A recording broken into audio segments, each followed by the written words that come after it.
Welcome to the First 40 show with the squad. It's a special edition. We're going to talk about the state of the NBA and college basketball. We got a special guest today, my guy from Chicago, Drake, who works for WGN. And we're going to talk some NBA basketball. And while we're doing the show, he's going to tell you all the things that he does, because I want him to pub up the DJing and all the other special projects that he does. But let's talk about the NBA. And at this stage of the season, I'm going to go with Blackthorn first. At this stage of the season, who are the teams from the Eastern Conference and the Western Conference that you see in the conference finals at this particular point? It's hard from the East to kind of rule Boston out.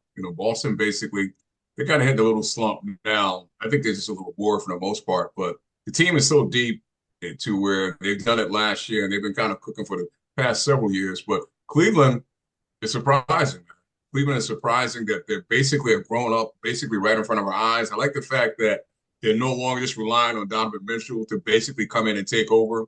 And then if you go to the West, man, OKC, these young cats, man, this coach has these young cats believe in playing very strong.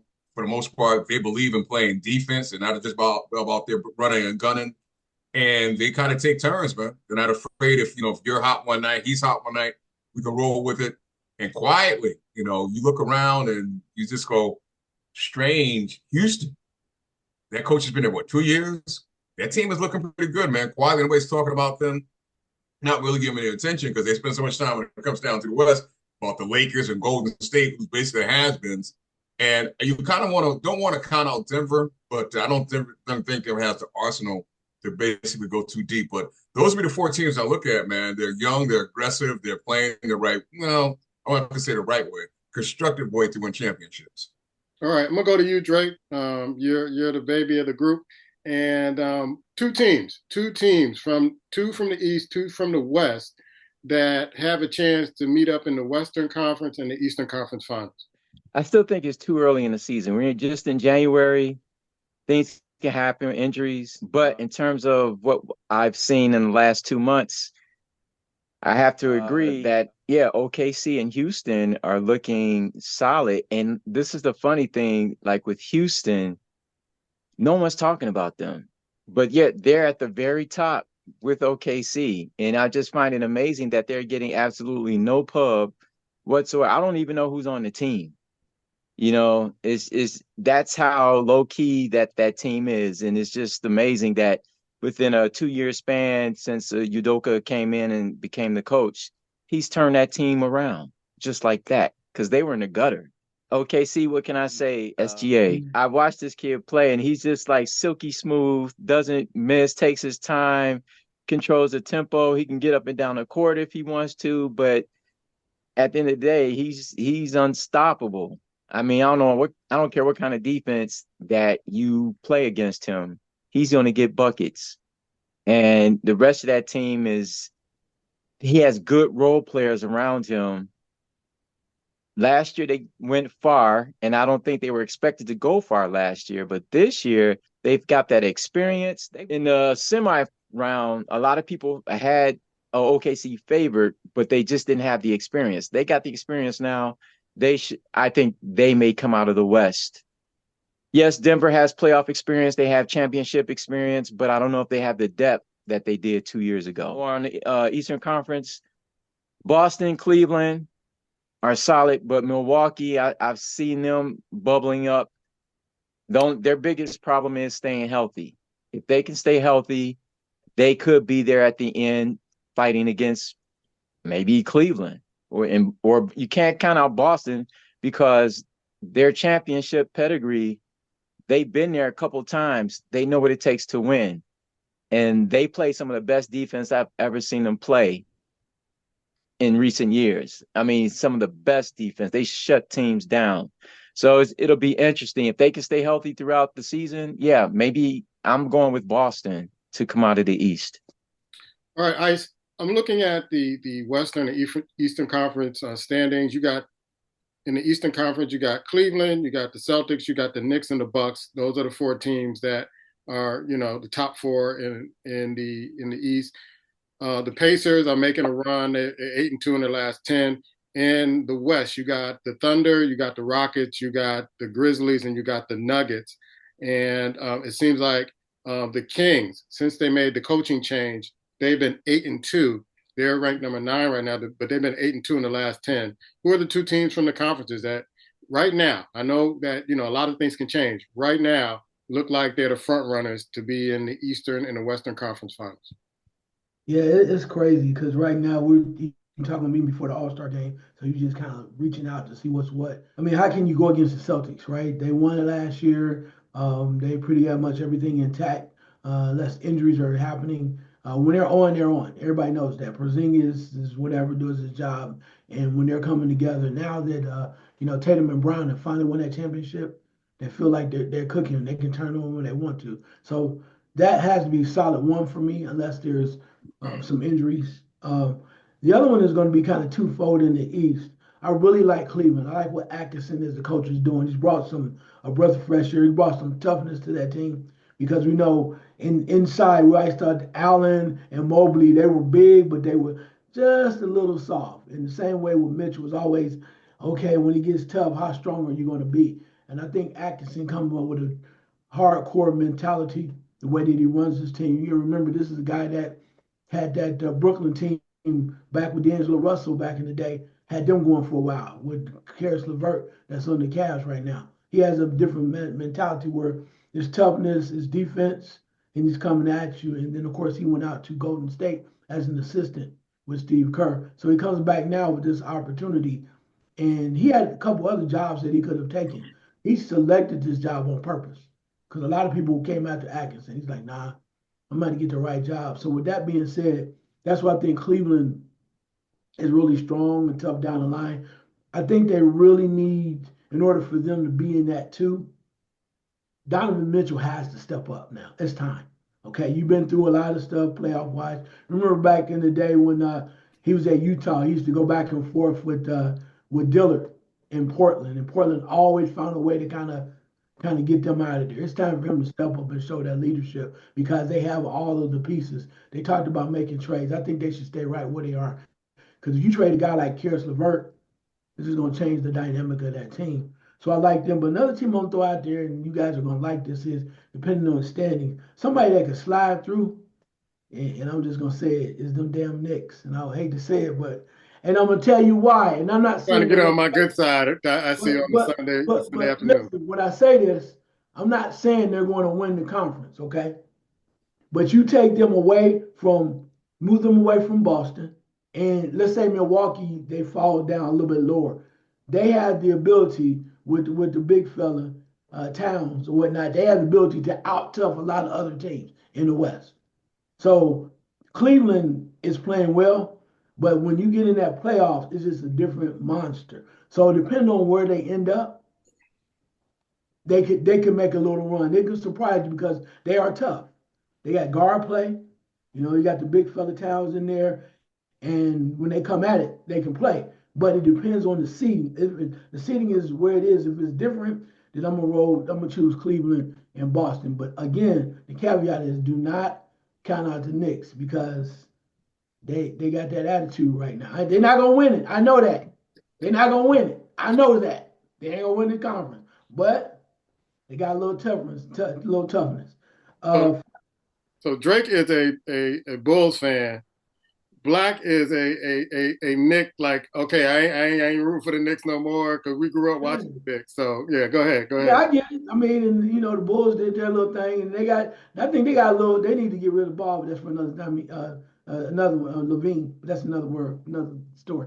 But as far as the West is concerned, I got to go OKC. I like them. I've been talking about OKC for a long time, and they're playing well now. The one caveat that I said that I think people are sleeping on, I think will make it even better when you get Chet Holmgren back. Chet Holmgren is going to be your next starting center on the Olympic team. Write that down. He's that damn good. He can play. So you add that to what they already have, and picking up, was it Haverstein, the center that they got from the Knicks? Yeah. Collectively, they are ready, and they're coming out. And SGA is just, man, he don't even care. He don't care who you put out there. He'll drop 35 when you look at you like, you came here for this? So with that being said, I like them. I think they're strong. They can stay healthy. I think it will help them. And y'all can laugh at me one time. Sometimes being at the top is a problem. If they drop to like 2 or 3, because there won't be so much pressure on them, I think they'll be good. And my second team is, as much as I want to throw somebody else up there and talk about Houston, I think you still got to have veterans and whatnot. I'm still going to throw Denver out there. Yeah, that was Because my we choice. know at times when they're ready to play and they're healthy, the big fella don't care.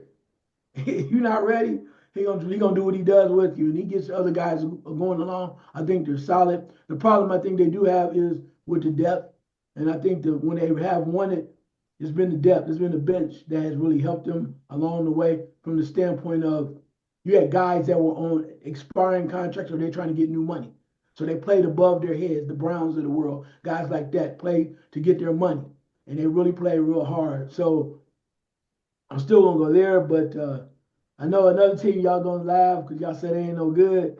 But my boy ramping up. He ain't gonna win shit, but he gonna damn sure give you a show. That's James Harden over them Clippers. He gonna,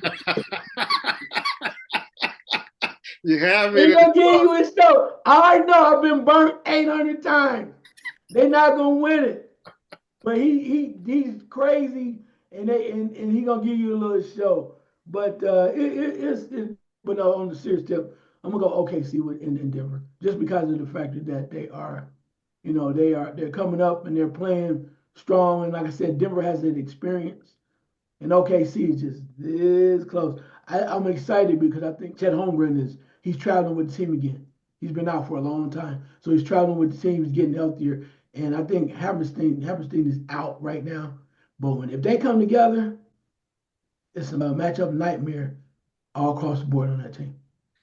Yeah, I know Black made a face when you talked about, I call him Mongo Slade, James Harden, because he looks like Mongo Slade, Bill Cosby character in one of those movies with Sidney Poitier.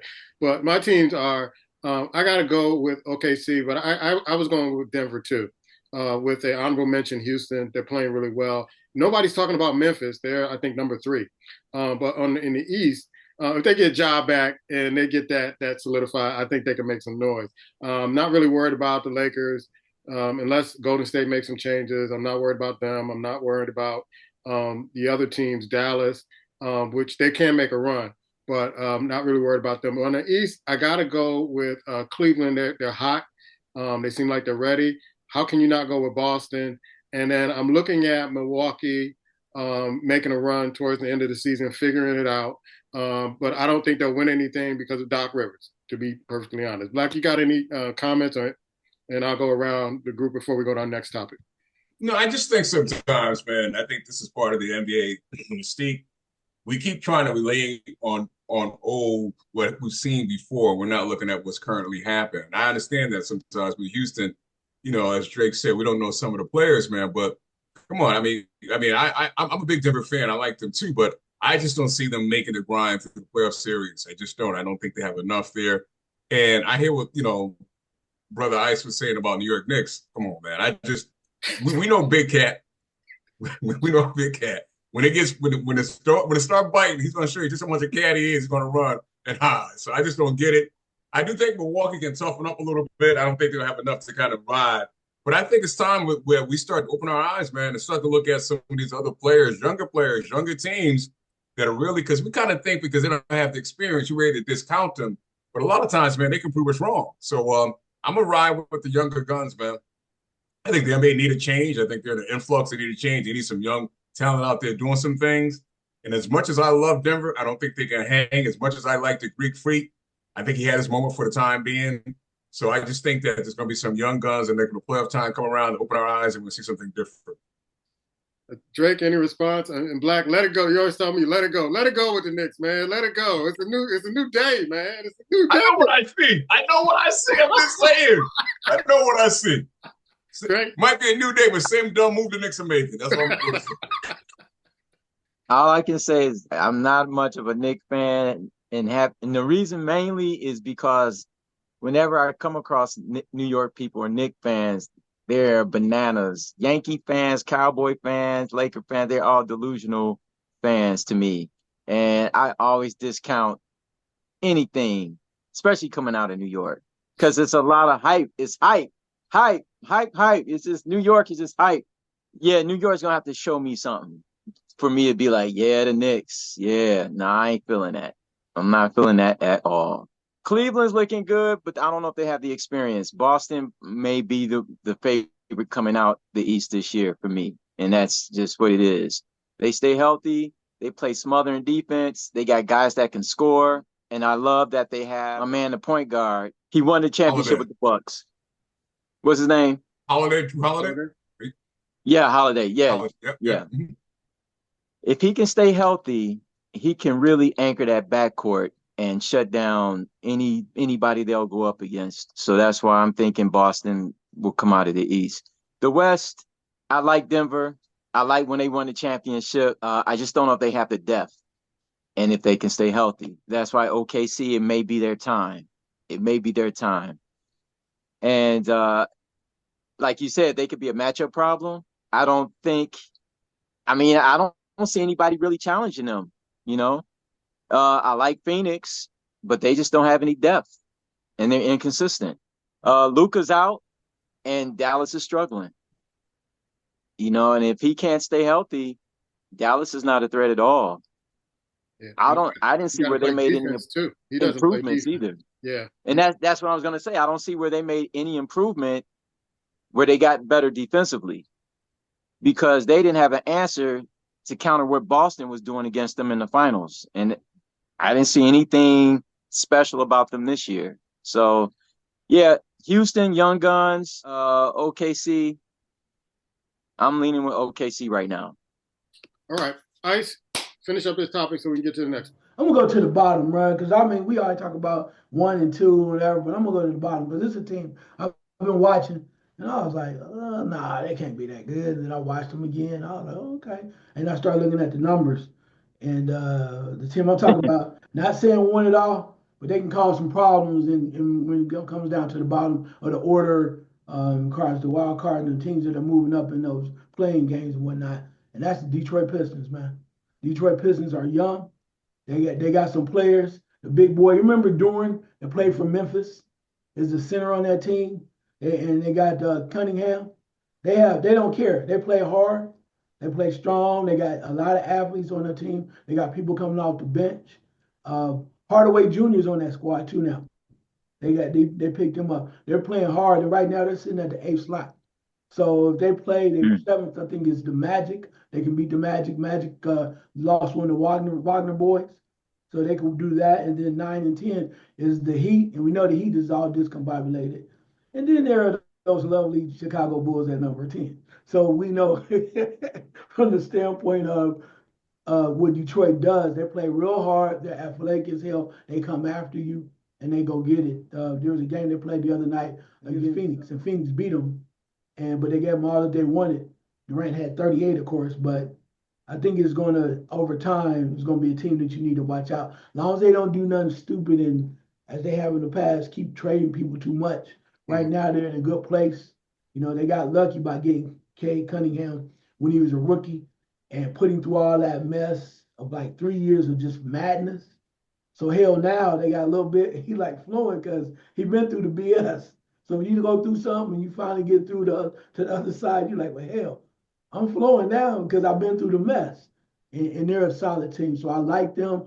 I don't think they're going to really go far, but I just like to see the progression. Because we always dog teams to put them down when they struggle. Like, oh, they only won 1 game or 2 games. So when they make that jump, you got to give them a little praise and a little love. And I like to see, as it's been mentioned earlier, I like to see new teams trying to make a move up because it's always about whoever this team and that team and Milwaukee and all this other stuff. And it's going to be interesting to see how the rest of this plays out. So, yeah, and you do to make a point about the Detroit Pistons, 73 in the last 10. So they are trending up. Let's go to Jimmy Butler's situation. And I'm going to start with Drake on this one because we've been reporting about Jimmy Butler.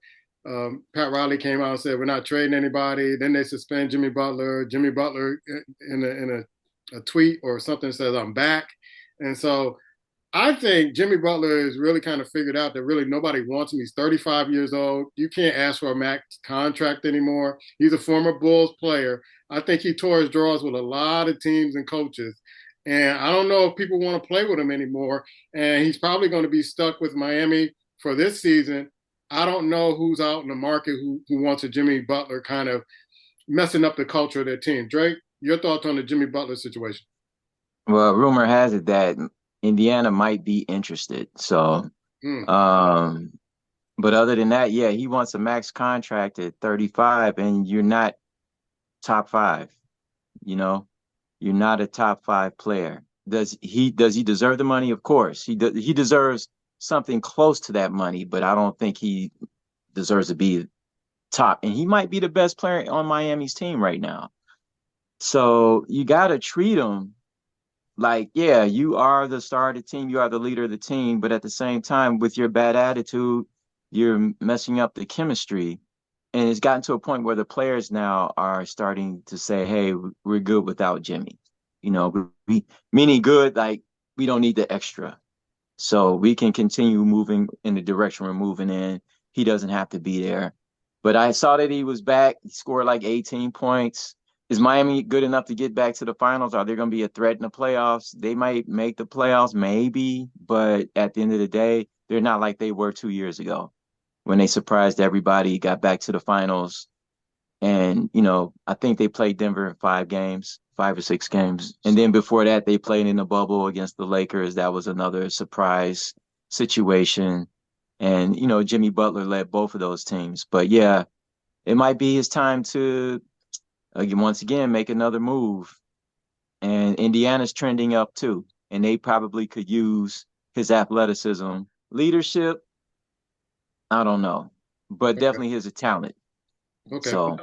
Black? This is kind of what I said earlier. Oh, worn out. This is gonna be short, but it ain't gonna be sweet.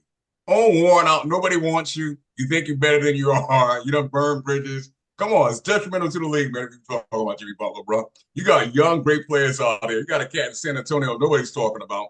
And you want to talk about Jimmy Butler? Get Jimmy Butler, man. I have nothing to say about that cat, man. He ain't get it. He hasn't gotten it done. Nowhere he's been. I'm not gonna spend time talking about it. Trade him to the G League, as far as I'm concerned. I don't even care. I know Jimmy's your boy, but I think his welcome is wearing out in the NBA. Perfectly honest, I'll be perfectly honest with you. I think it's worn out at this particular point. You don't think he can help somebody out though? I To think do what? in a backup role, but not as a starter. And like some of the teams that are going like that are playoff bound teams, I think he could be coming off the bench as 6 man. To be honest with you, I know Ice. I Jimmy know Butler. that got Ice's danger up. Go ahead, Ice. And help them do what is the question. What are you going to help them do? That's the question. Help them do what? Ice is going to answer that. Woosah. I said I'm gonna be better this year. Woosah. Woosah, baby. Woosah. So I'm not gonna let him do this to me. I'm gonna bring it in. New year, new me. Go ahead. Anyway. No, I get it. I mean, I understand, but I think the way the Miami went about it, Pat Riley trying to be hardcore, hardcore. So like, you gonna learn how we do stuff here. So you suspend him for 7 games to keep him? What the? I mean, for real. I ain't saying you got to kiss his butt or whatever, but you suspend him 7 games to keep him. And I think the amount that they wanted back for him was a lot. You went back and saw what they tried to do. He wanted a lot. So you're gonna teach him a lesson. So you're gonna sit 7 games, and then we're gonna bring you back, and we're gonna make you play for us. One thing, Jimmy Butler, you may not like him, but he ain't stupid. When he had issues in Chicago, he had issues in Minnesota. Jimmy Butler, like, okay, so guess what? Oh, you don't want to trade me? I'm about this cash. Like you said, my check the same no matter what. I'm gonna play. I ain't gonna, come out. Oh, I think things are going great here. No, he gonna give you the 18 and whatever he gonna do till the end of the year. He gonna get his money. That's what he does. Now he's not irrational. You might think he crazy. He's not. He understands this is a business and it's about the money. So he's gonna come back. He's back now. Gave you 18. He ain't gonna be, talking to nobody or whatever, but he's gonna do what he has to do. And that's all you can really ask from him at this point. Because if you don't get rid of him or trade him anywhere, doesn't seem like that's gonna happen. But I will say though, if Indiana did pick him up, Indiana, they need something extra. You look at their roster. You look at the center. They've been waiting on Miles Turner. It's pretty good. They got your boy, the escape artist from Arizona that's just coming off suspension. I'm just saying. Do you know what I'm talking about? I ain't even gonna say his name. So they have a lot, and they also have what's my guy that they got from Toronto. Siakam. Yeah, yeah. So there's some pieces there. And you say what you want to. A team like that, Jimmy will give you energy. Jimmy can still score. You know, last time I checked, he still can score. Is he the best player? No, but there's a lot where you could do a lot worse, particularly with Indiana. And you got a coach that's really desperate for them to take the next level, and they've been trying for a long time. So if they can get rid of him or make the trade for Miami, the only problem was Miami.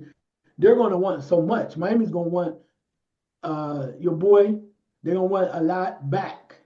And I'm not sure if that's what Indiana wants to do because they have a nice little core. But if Jimmy Butler has to stay, if I'm and he's going to be a free agent next year, if I'm Indiana, I'm looking at it. I don't know if I'm going to do max, and he may only want max, but they could do a lot worse. They've been trying. They've been trying to get rid of Miles Turner forever. They need a difference maker. And love or hate Jimmy Butler, when he come in, he can play. He still give you 18 and whatever he's gonna do. That you to get that solid from a lot of teams would like to have that. And two, there's no real superstar. Even Siakam is the probably their best player. He's not that dominant superstar that would kind of bump heads with Jimmy Butler. You send Jimmy Butler somewhere else, you be like, oh man, he can't play with nobody. But with that team, and two, if he start playing and they start winning, you know how they go. I mean, you say what you want to about him. Love him or hate him. He was in Minnesota. They weren't balling. And he told them. He went in there and played with the secondary dudes and whooped the starter's ass and bounced. He was in Philadelphia with Big Boy. It was over him and the other guard that don't want to play no more. He was over there and they was like, he taking our shots away. You don't want to win. Dude want to win. He does want to win. He was winning in Miami. So you might not like him, but he does want to win. So wherever he was at before, even in Chicago, they took him out, put old boy in there. And they said, well, you're going to be mad because he took your spot. He said, dude, my money's the same.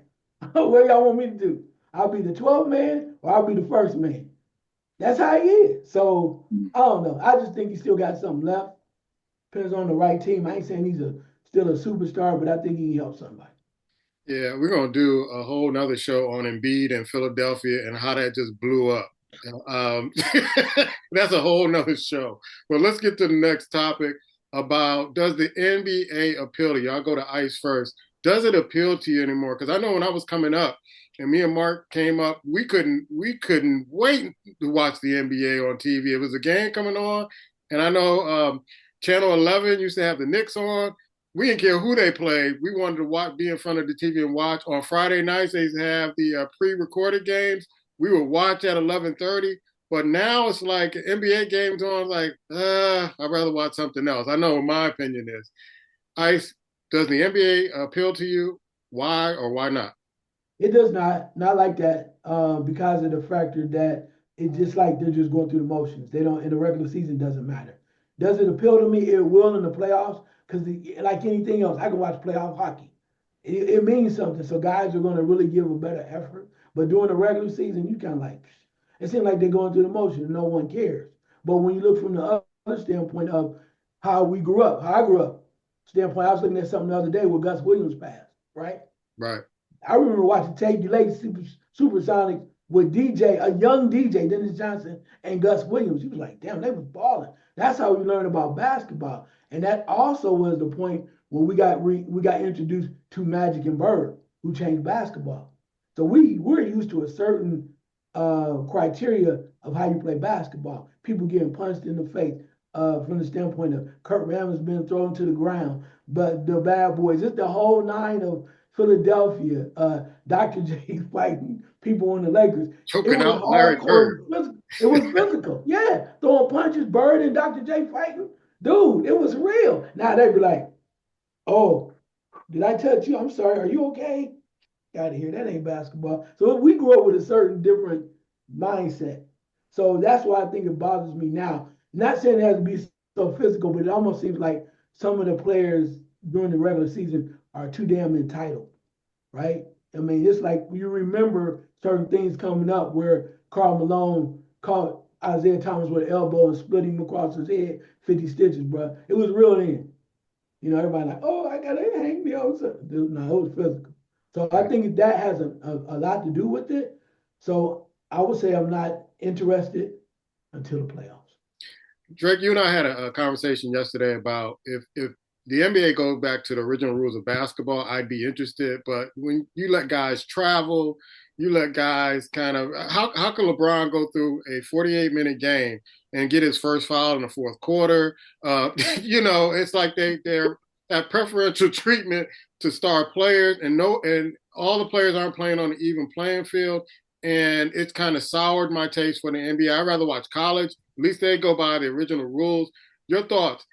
Does it appeal to you? Why or why not? Yeah, I don't like some of the rule changes that they've done for the NBA. The calls are kind of sometimes they make the calls and a lot of times they don't, as in the last few years. Even what's the ref? He's the lead ref of the league now. His brother Mark Davis. I think he's from Chicago, went to St. Ignatius. Okay. And he's the lead referee. And I know back in the day, players used to go off on him because he wasn't that good of a ref. But all that to say, man, I don't know, man. This new NBA, it's the cause. And then for me, it's no rivalries. There's no rivalries whatsoever. And it's just like, where's the interest? Where's the excitement? Oh, we playing against y'all. We gonna kick y'all butt. Like, this game's gonna be on point. There's no superstars going at it. Like, Larry and Magic did not like each other when they first came into the league, at least for several years. They were not friends. They didn't like each other, and you could tell. And then the Pistons put themselves on the island. Like, it was all them against everybody. So there's no personalities like that in the league right now. And so that kind of takes away from the interest of the league. So what can they do to make it better? They got to change what they're doing now. It's got to be some rivalries. Guys got to get into it, get in each other's face, not to the point where they about to punch each other, even though that would kind of like bring it up a little bit, but it's got to be some heated rivalries going on. With these calls, they need to tighten up with the referee and the officiating. It's not good right now. Right. It's not good. Black, I remember when we used to play in the backyard, we loved each other before the game. During the game, we did not like each other. We'd go after each other. We would hack each other. I remember being hacked and pushed up against the garage door every now and then. But after the game, we sat down and ate collard greens and chicken. And we were family again. Your thoughts, man? Does it appeal to you? Why or why not? No, it really doesn't. And that's one segment of it. I think just the game in general, where it's played, man. As much as we love Stephon Curry, he's damaged the game, bro. Nobody wants to say it. When you have the number 5 position playing the 2 position, when you got the number 5 position running down the court, bringing the ball up to the court, playing a point guard, that's not what we know as NBA basketball. When you got 5 position like Anthony Davis, scared to go down and get a rebound, throw an elbow, go down and get dirty. Everybody's playing around the rim, around the 3-point line. Just look at it. Everybody basically pass and go to the 3-point line and just stand there.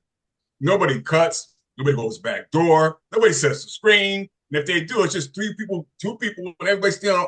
There's no movement. There's no fundamental to NBA basketball anymore. Let's not talk about rebounds and defense. We list a bunch of teams that have a possibility. And like Drake said, OKC played good defense. Houston may play good defense on the West. Name me another team in the West that plays good defense. Name me another team that can spell defense in the West that plays it. They don't want to play it consistently on a night-to-night basis. How can you watch that? Everybody come down, jack up at me, jack up at me, jack up at me. No, you don't even get late. You don't even get fast breaks anymore. Fast breaks is come down, pass me at the 3-point line. Woo! And I remember before, if you shot an air ball, you weren't bad. He air ball now, it's no big deal. It's going to stand. Oh, this air ball. Are you kidding me? And let's say, well, free throws? Bang, bang, bang off the rim. The simple fundamentals are not in the NBA anymore. Simple. You send people to the 3-point line. Because the father shot now, 1 out of 2, 1 out of 2. What the hell is 1 out of 2? Back in the day, Walt Frazier went there to close his eyes and make 800% free throws. what's happened with the NBA, the money has infused in for these younger players. They don't work on their skills. They don't work on their talent. And all season, they're busy basically getting high, going to these foreign countries, doing the passport bros, whatever. Their games have not improved. Michael Jordan every year came back and gave you something back different every year. Olajuwon came back every year and gave you something different. Look at that white boy. I'm going to say exactly what was in Dallas. What did he give you every year? He gets fatter every year. He gives you nothing different. The same thing you saw last year, you get this year, bro. And the rest moves out the way. He doesn't play defense. We all know it. He's in the finals moving like this, and everybody taking advantage of him. The game is stale, bro, because no one's allowed him to be coached anymore. Are these coaches really coaching the players? Or are they babysitting? When you're making 4 or 5 times what your coach is making, how you gonna listen to him? Think about it. You're making $400 million a year. Your coach is making $3 million a year. Why am I listening to you? Yeah. They're not getting coached, bro. It's way out of whack. You got Durant. Just give me the ball, move out the way. And they talk like Durant, like he's better than Bill Russell. Are you kidding me? The boy has been weak in the ass ever since he came in the NBA. He's still weak in the ass. But if they act like he's the best thing that ever came to the NBA. So to me, that's your problem. You got these stars, and they've been riding like LeBron's jock for the last 20 years. Let LeBron go. Let him go, baby. Let him go. We got to find other ways to excite people. Get back to the natural point of the game.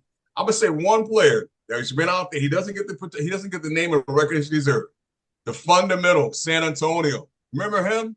Mm-hmm. That cat played the game like it was supposed to be played. Beautiful to watch. Could do everything, but you don't find him outside taking a 3-point shot. Give me the ball down low, get the hell out of the way. Where are those players at? Other than Coca, and then what that? What's a center? What's the 4? What's the 5? Everybody wants to be shooting guards. That's what it is. Everybody take, well, you shoot. You shoot. Then you got Zion, they can't stay out of the refrigerator. So you get the league now, bro. The mentality is crazy. I'm serious. It's crazy. And I love Zion, but why did he get a big contract before he earned it? And that's what happens now. You give them these guys all this money, and I'm not saying they deserve it or not, but they got an influx of money, and their talent and their skills do not match what they're getting paid. It just doesn't. And then you allow them to sit off, they break a toenail. No, what? Either you playing or you don't get paid. Simple as that. You said something that I was talking to some older cats not too long ago about. You said it seems like the more money. You said they don't disagree with the money these players are making because that's what the market is paying. But it seems like the more money they get, the less harder they work. Because if you look at some of the old NBA players who weren't getting all this money, they were working hard, trying to win championships, trying to keep their job. These guys sign a contract. Paul George sign a contract. They're not working harder. Paul George. I was gonna say Ben Simmons. Embiid can't stay on the court. You talked about AD from the Lakers. It's like the more money they make, the less they work. They don't work hard at all. They just want to sit up, lay up, maybe put a Taco Bell in their house and just lay up and watch TV all day and not work for their money. I don't know.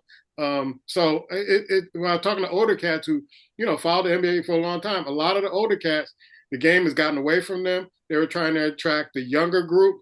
They're not interested in it. All they're interested in buying jerseys and buying sneakers. That's it. They're not watching these games. And then they wonder why the attendance is down. You're not appealing. Then you keep switching up the All-Star games and what the rules are, what the requirements are, who gets in the All-Star game.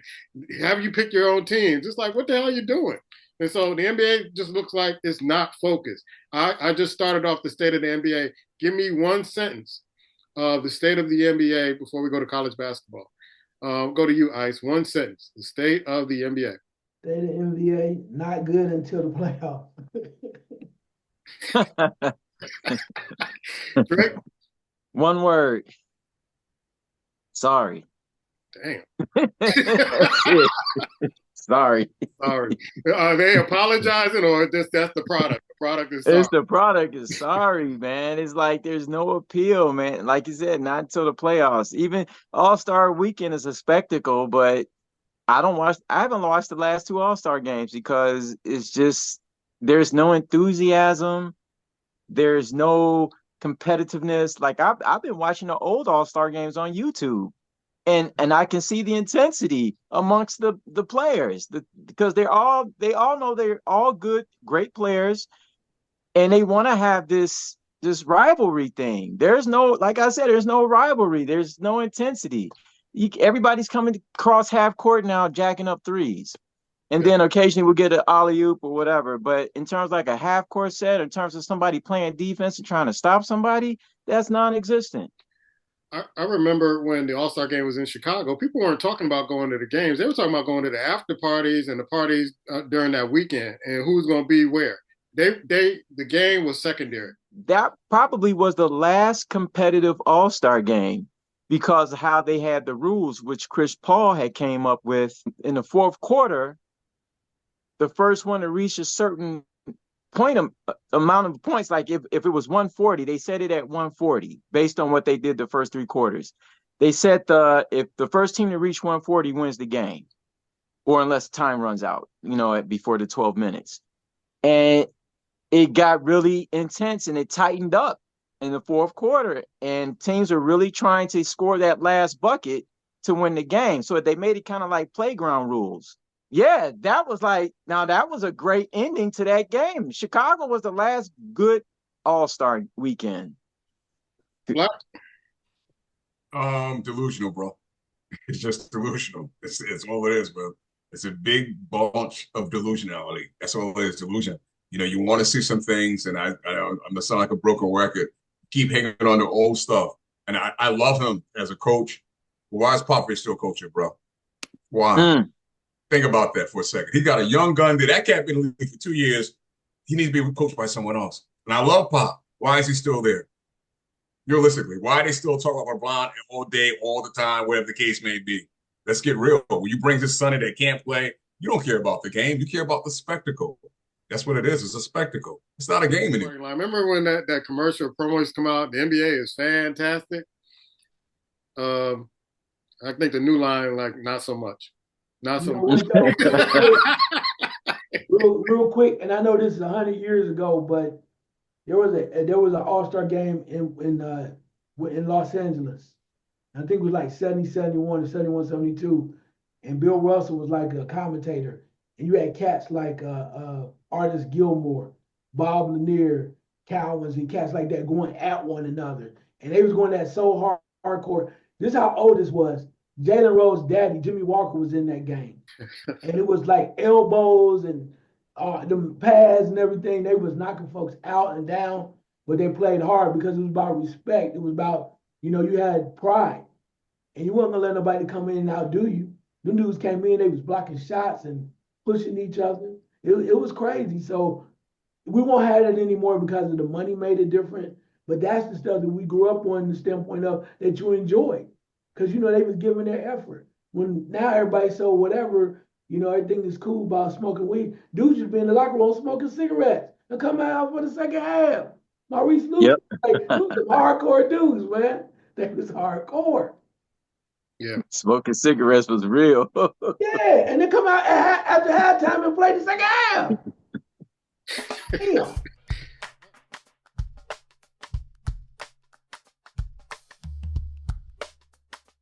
All right, let's touch on college basketball because there was a lot of upsets yesterday. It was too many upsets. I kept looking at the screen like, what? Creighton beat UConn? What? This team went down to this team? What? So the first question I have for college basketball is that what are the teams that are looking like Final Four material this season? And I'm gonna go to Black first because Drake Black has won. I don't know how he's winning. Well, he's been winning our March Madness three times in a row. I don't know. Damn. Me and Ice will sit down, watch every game, go through the statistics, go through our Black don't even watch it. I think he's picking the team that has the best colors. Honestly,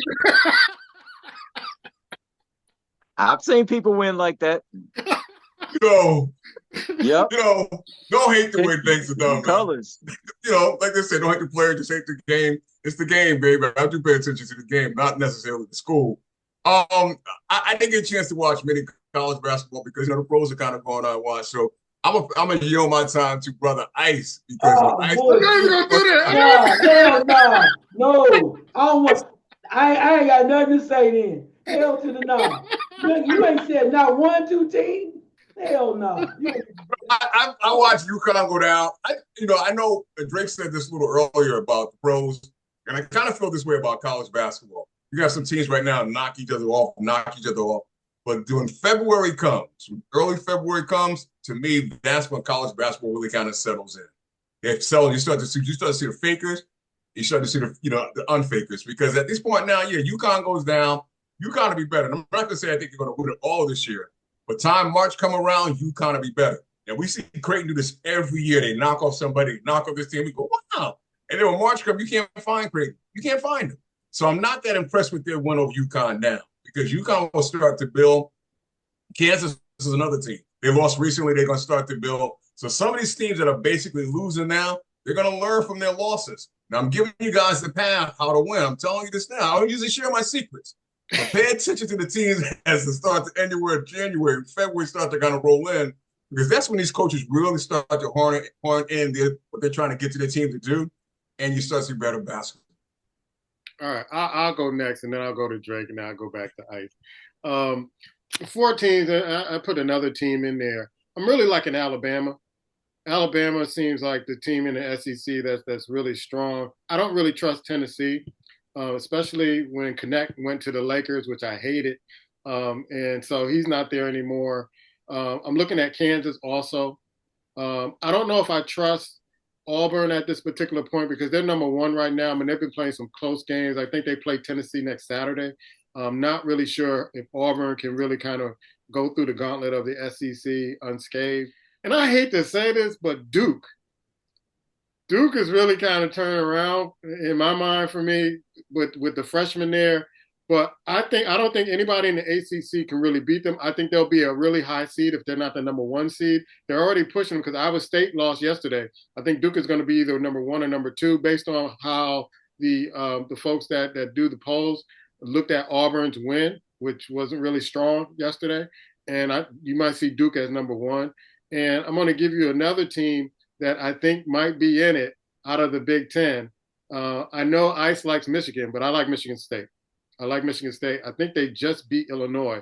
I think Illinois is a team that is kind of, to me, it's like I'm rooting for them, but it's like, can they show me some consistency? Because they got a young team too. I think they'll build the chemistry a little bit later, but I'm looking at Michigan State out the Big Ten. I'll go to Drake. Who are your teams that are Final Four kind of candidates right now? I mean, your top 4 teams right now is Auburn, Duke, and Iowa State, and Alabama. Tennessee's on the outside looking in on that, in Florida. Marquette representing the Big East. And then Oregon. Oregon's in the Big Ten, right? Big Ten is yeah. Are both teams, Oregon and Oregon State, in the Big Ten, or just Oregon? I'm not sure about Oregon State, but I know Oregon is in.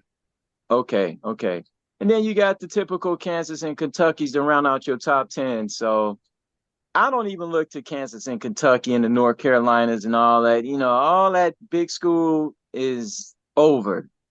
There's a lot of balance and parity now. We don't even know who's the number 1 draft pick coming out this year, and haven't known for a while.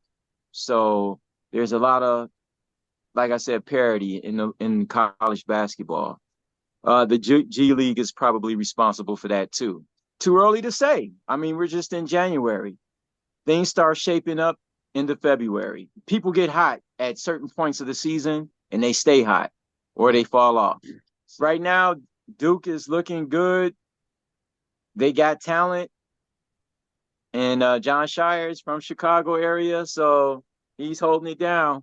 Other than that, I mean, I don't know too much about Auburn. I really don't pay too much to the Southern teams because I just don't like Southern teams. I really don't. I like the Midwest. I like the Big East. The West Coast teams maybe, which is another subject we should talk about. What happened to all the conferences? Like I miss the conferences like they were back in the 80s and 90s. Well, yeah. Yeah, so, I mean, that's something else we could talk about. But, yeah, right now, I'm just going to roll with Duke. They got the best talent. I like that kid, Cooper Flag. He's tough. He is tough. He's got the total package. He's 6'9", and he can shoot. He can handle the rock. He can pass, rebound. He's got it all. Other than Cooper Flag, I don't know who else is out there. All right. Ice, I'm gonna give it to you, man. Your thoughts, bro. You ain't got to give up no teams because I know Black has got his pen and pencil ready. That's what he do. He do sit back and wait, and then I already don't look at it until February. And then I start to make the decision of where I'm going to go. Okay, that's cool, no problem. I'm gonna still serve the people because they hungry. So that's what I'm gonna do. But from the standpoint of, it's ironic though that and my brother from WGN, I'm gonna come with this because I used to do a little media thing too. It's ironic, and things play the way that they do. That this is exactly what basketball media wants. They love when Duke is good, and Duke has Cooper Flag and whatnot. So they're winning ball games, and they're gonna end up with probably a number one seed, and they can probably ship them out west or east, probably west. As long as they're not number one, put them somewhere where they're comfortable and they can come on through because they love it when you got the Christian Laeteners and they just come on through. And, it's great for TV ratings, right? It's like, oh, Duke is back. Duke is, they be trying hard. They don't say it. When they start selling them tickets like they sell them now, hold on to your money so you get the opportunity to maybe buy some Final Four tickets. People are like, oh, Duke is good right now. It's perfect. You're gonna see the stuff go out the window as far as them trying to get applications in. So, but I'm gonna put Duke up there from the standpoint of, like I said, if they get that, they stay up there and stay around. As you said, the ACC is not really showing anybody else that's coming around, so they probably will get one of them four. So I'm gonna put them up there just out of that range. I also look at teams that have really good guards, and that's how it works. Auburn is tough. They are. They got big men. I watched them a few times this year. They strong. They coach getting away sometimes. That's the only damn thing. They got the talent. They got the talent, but they come strong. They play very aggressive, and I watched them beat some teams and just blow them out. I watched them play Ohio State. They destroyed Ohio State by damn near 30 points. And then they have other close games, but they play real well. I'm still gonna go down the line with the other teams that look very similar. I like hardcore teams that play defense and got good guards. Alabama. Alabama bring it, bro. They bring it. They had the opportunity last year and they got a taste of it, so they see what's going on there too. But then as you move, I see you writing down, boy. I saw that too. I want to bust him out. I saw it. I saw it. Look at that. Sixth sense. I got that ESPN influence. That spidey sense is going on. Telekinesis. That ESPN influence. Keep the pen in your hand. We know. Keep the pen in your hand. But anyway, to get back on point, well, there are some other teams out there that are kind of, they may not be Final Four ready, but they're kind of in the mix. Baylor plays real hard. I like the way that they come at it. They play good defense. Oregon as well. The one team I think really could be really good, because they've had some injuries, is Texas A&M. Mm-hmm. They lost their guard, Taylor. Taylor's been down for a little bit, but they play hardcore like everybody else, and they come and bring it, and you're going to need that on the run down the line. I do like Michigan, and I'm going to say why, because they have a unique set. If you watch last year, the coach from the smaller school in Florida, Central Florida, I think it was. Mm-hmm. The coach, May was the coach down there, and they made a nice little run. And now he comes to Michigan, and he gets all these transfers. He has a 7-footer out of Yale, and then he got 7-foot point guard. So you got 2 7-foot point guard. Yes, sir. Yes, sir. Check it out. I think his name is Golden. Yeah, 7-foot point. He got a J. He passed the ball around. Then they picked the kid up, Liddell, one of the guards out of Ohio State that transferred, went to Michigan. So they got a nice little group of players. So we got a 7-foot point guard. They got handles, throw the rock, and we got another 7-footer down there he can throw the ball down low to. And I'm not saying they're going to win it all, but they are a tough out because they get up and down. The kids like to play for him, and it's fun time over there.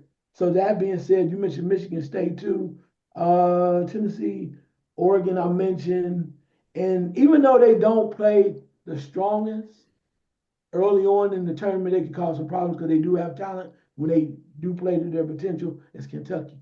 Yep. Kentucky has some players, and when they get right, that's how it's going to go. But like I told you, it's gonna. I'm gonna have. I have one team. I wasn't gonna give him all four of them. I got one. I'm not gonna say who it is, and you'll see when it's time. This team is they nasty. It's like I like teams that are gritty.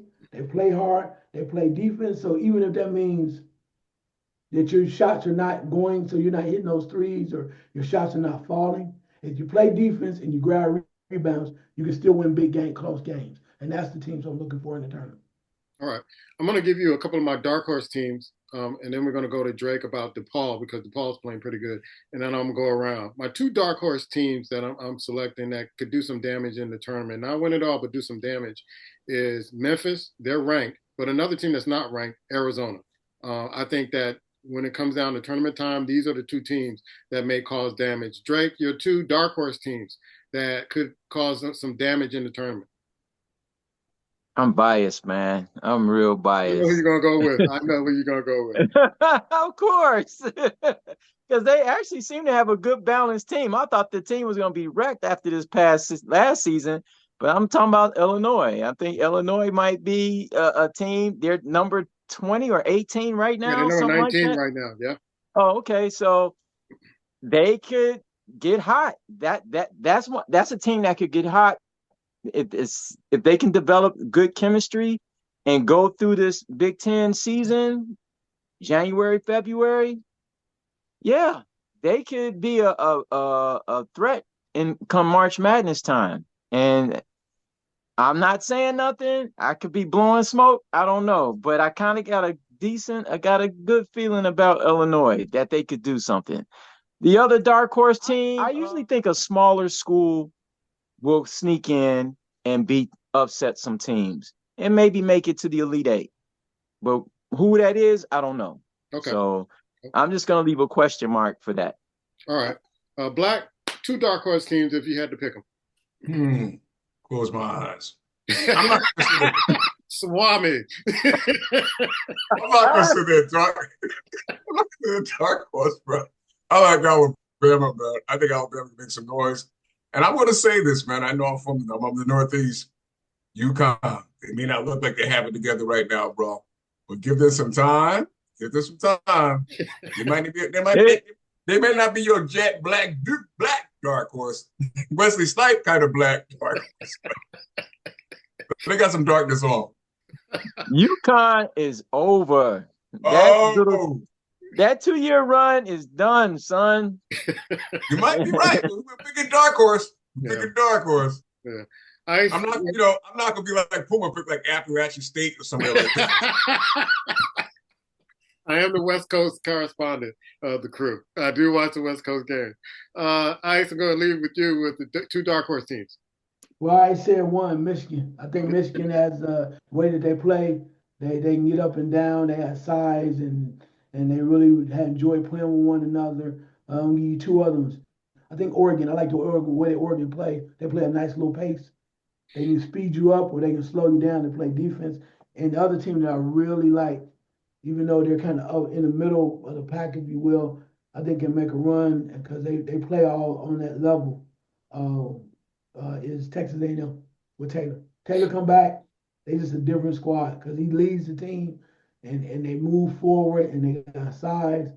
And I think I watched them play Purdue, and Purdue was, when they were healthy and whatnot, and they like slammed Purdue by like 20 at Purdue. And it was like, all right, so hold up. You said Texas A&M, and who was the first team? Texas A&M. I said Oregon, and I said Michigan. Oregon. Okay. Oh, okay. All right. Yeah, we'll see.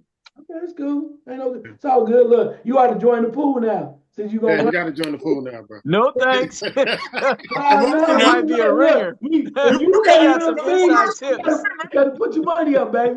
You in Chicago, put it up. He got an inside track, bro. He been playing y'all. I gotta check with my pop. My pop plays it too, so I gotta check with him and Miss Rudolph and see who's gonna win this year because usually he comes close, but no cigars. Yeah, we got new contestant. Then he joined in. We're gonna get you in there. It don't cost no money. Don't say that though. We'll see, and you ain't gonna. Bet you don't win. You ain't gonna step on the court. All right, I'll tell you what. I'll take you up on that. Yeah, that's what I'm saying. Look, all right. when you was a kid playing hoops, right, or wherever you play football, you can't say, "Y'all ain't gonna win. You ain't gonna step on the court." The hell you talking about? You got to get in the game. Hey, Drake, my slot is open, man. I won so much, man. I'm thinking about sitting this one out. So come on in, Oh, man. here we go. Here we go. Come Here on, we man. go. There we Show them go. how to do it, Drake. Come on in first year and take the championship. Come on. All right. Look, you don't get out that easy, sir. No, you don't. Drake, I know you cover you work for WGN, the station here, the superstation here in Chicago, and you cover a lot of the college games, especially the DePaul. What should the people know about this DePaul team? Because the DePaul Blue Demons haven't been really good in a long time. But I got a few looks at them, during the holiday season, and they're looking a little bit differently. What should the people know about DePaul? The talent, last year's team under Stubblefield, yeah, everybody left. The whole team left. He got fired. They finished out the season, and everybody on that team left. So now they bring in this new coach. He comes in, and it's a whole new lineup. And looking at, I worked 2 games. They got a big man who's pretty good around the basket, and he does work on the inside. He doesn't shoot threes. He is a traditional, like, inside low post player. And he's not instant offense. He's not a guy that, plays his back to the basket. He gets opportunities where if he's in his spot, they'll get him the ball, and then he can do work. He's good offensive rebounder, that type, good at putbacks and everything like that. So they got a guy who plays pretty good on the inside. But they're guards. They got like 4 or 5 guards that are pretty good. 2 or 3 of all of them can shoot. They got a quick point guard who I would like to see be more assertive in certain situations. But the 2 guards that they got, and the guard coming off the bench, athletic, can shoot, they can penetrate, they quick. I like their guards. I don't know if they're good enough. Like, they're not a tier 1 guard. They're more like they're tier 2 guards with some athletic ability. But they're way better than the guards that they had last season, the last 2 seasons. Yeah, I do like DePaul's guards. And they got a couple guys coming off the bench. They got a little depth on that team. And if they can just play within themselves and don't turn the ball over, yeah, I think they should make more noise this year than they did in the last 2 years combined. I'm not from Chicago, but I'm very familiar with Chris Holtman. Chris Holtman was at Butler, but he also, after Butler, was at Ohio State. And I live in Columbus, Right. so we watched him, grow, and he had some pretty good teams. It just was a tough situation because they thought he should win more. But when you take him out of this element here and you put him in a place like DePaul that's been struggling for years, like he was Butler with a small program, he instantly brings them solid, brings solid credit to that team because now he knows what it's like for those teams to win and help them grow as a team. And also, too, so I'm not surprised when they said that he was doing well. I think also he provides a solid foundation for the future because now what we know is you win a few more games, now recruits start looking at you differently. And you need to start getting some of them, even if it's 3rd and 4th tier guys out of Chicago. There was a time when the Chicago area, they still have talent, but they don't even look at DePaul. There was a time when the Dallas Common G's, right? You had guys, Mark Aguirre, Clyde Bradshaw. You had all these dudes that were fire. Teddy Grubbs. We go through the whole line thing, bringing in guys like Rod Strickland. You got to have that line where people feel good about your program again. And I think that's what Holtman can do, and that's going to help this team, this whole program turn around. I agree. I mean, it would be great if they could get more recruits inner city. And I'm talking about top line recruits. Yeah. But it's kind of hard to compete against the Duke universities and some of these other schools that have a lot of money and beautiful campus and the reputation of always being in the top 5 every year. Of course, the kid wants to take advantage of that opportunity, but I think, like, with Illinois and DePaul, there was a time where the kids was like, yo, man, let's do this together. Let's go down there and make this team a monster. Let's stay home and show people what we about here in our home state or in our hometown. So I don't know if these kids have that pride I don't know what it would take for DePaul or Illinois to bring those kids like that under the one roof. It just has to be a crazy situation, because I think at the time nobody was really recruiting in the city like that. Mhm. I Like when think Mark too. Aguirre Yeah, and those, yeah. yeah, I mean, outside of the Wisconsins and the Indianas and the Iowas, nobody outside of that was coming to Chicago. And then all of a sudden, the success of DePaul, the success of Illinois, the Flying Illini, now other major schools have started looking at Chicago players and start picking them and pulling them out. Yeah, So, I think the portal though too will help them. So now, even if you can't get the Chicago players, there are enough players in this country that want to play for a good coach and they want to win some ball games. And you know, Chicago is Chicago. It's a great city as far as the standpoint of people that have not been around before, seeing what's going on. And if mhm, Holtman does the right thing, you can bring enough transfers. Like I said, the guy from Michigan that's coach there now got a guy from Yale. And when you yeah, want to win and you put the right pieces together, you never know what can happen. So I think the portal opens that door, as you mentioned before, a lot more than it does if you're just going at the Chicago guys now. Now I can go get a guy from, the Central Florida coach brought his center because he moved on from Central Florida to Michigan. Because now it's about style of play, how we get on, how can I be seen. And we know too, I mean, you were the media. Let DePaul get hot. Y'all gonna be there every night. You know that. yeah. Oh, for sure. Chicago, especially WGN. Yeah, WGN carried a lot of the games back in the yeah, day, and yeah, that we had the Superstation. Everybody across the country could see DePaul games. yeah, yeah. You And got I think that's what brought like Rod Strickland to DePaul and Dallas Comegys, yeah, top recruits, because Rod Strickland's an Oak Hill kid. So that's top what I'm saying. recruit, top school. Yeah. So This that said, you get that going, and y'all be right back on them. Cause you know that's how Chicago roll. They love a winner. You get hot, they gonna be with you. yeah, but right now ain't nobody.